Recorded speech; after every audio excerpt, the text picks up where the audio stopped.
जय जय महावीर महाधीर धौरेय देवासुर समर समय समुदित निखिल निर्जर निर्धारित निरवधिक महात्म्य दशवदन दमित दैवत परिषद व्यर्थित दाशरथि भाव दिनकर कुल कमल दिवाकर दिविशदधिपति रण सहचरण चतुरदशरथ चरमरण विमोचना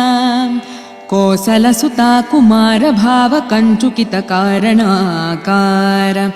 कौमार केळि गोपागित कौशिकाध्वर ರಣಾಧ್ವರ दुर्य भव्य दिव्यास्त्र बृंद वंदित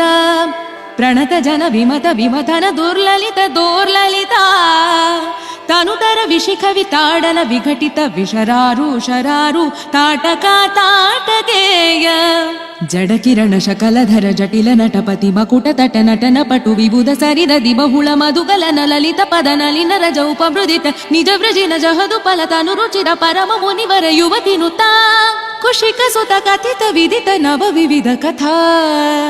मैथिल नगर सुलोचना लोचन चकोर चंद्र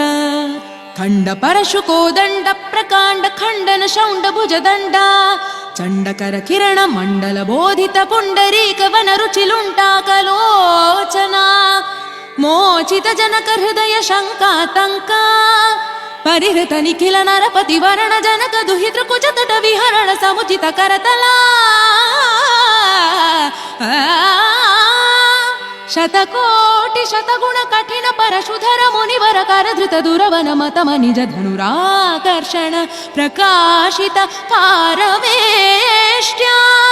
क्रतुहर शिखरि कंतुक विहृत्युन्मुख जगदरुन्तुत जित हरिदन्ति दंत दन्तुर दशवदन दमन कुशल दश शत भुज मुख नृपति कुल रुधिर जर भरित पृथुतर तटाक दर्पित पितृक भृगुपति सुगति विहति कर नत पारुडिषु परिघा